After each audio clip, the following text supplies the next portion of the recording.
আজকে তোমাদের নাজনের ডাঁটার recipe share করব, এই জন্য অল্প একটু ডাঁটা নিয়েছি। দেখো ডাঁটাগুলো খুব নরম। ডাঁটাগুলো এবার আমি কেটে নিচ্ছি, আলু দিয়ে রান্নাটা করব। এরকম ডাঁটাগুলো আমি আলু নিয়েছি আর ডাঁটাগুলো কেটে নিয়েছি।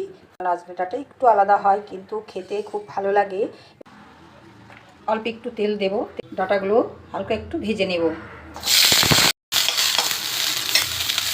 ডাঁটা খুব বেশি ভাজা যায় না, আবার একটু না ভাজলেও কিন্তু ভালো লাগে না, এই জন্য অল্প একটু ডাঁটাটা আমি ভেজে নিচ্ছি, নামিয়ে নিচ্ছি। এবার আলুগুলো একটু ভেজে নিচ্ছি, হালকা ভেজে তুলে নিচ্ছি। দিয়ে দিচ্ছি পাঁচফোড়নটা ভাজা হয়ে যাওয়ার পরেই দিয়ে দেবো কুচানো পেঁয়াজ। একটা কুচানো পেঁয়াজ দিয়ে দিলাম।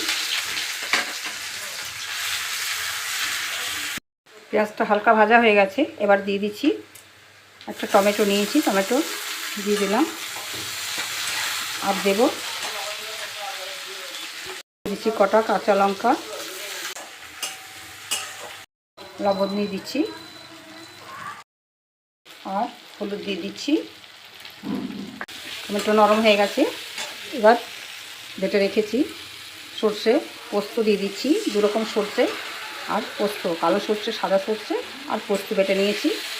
এবার অল্প একটু নাড়িয়ে নিলাম, তারপর সব কিছু দিয়ে দিচ্ছি। ডাঁটা আলু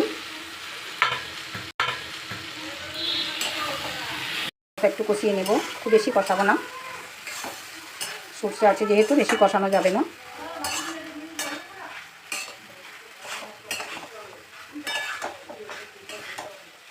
জল দিয়ে দিচ্ছি। ডাঁটা আলু যেমন সেদ্ধ হয় সেভাবেই জলটা দিতে হবে, সেই পরিমাণ মতোই জল দিয়েছি। এবার ঢাকা দিয়ে দিলাম সেদ্ধ হওয়ার জন্য। একটু মিষ্টি দিয়ে দিচ্ছি। মাখা মাখা রান্নাটা হয়েছে, এবার নামিয়ে নিচ্ছি।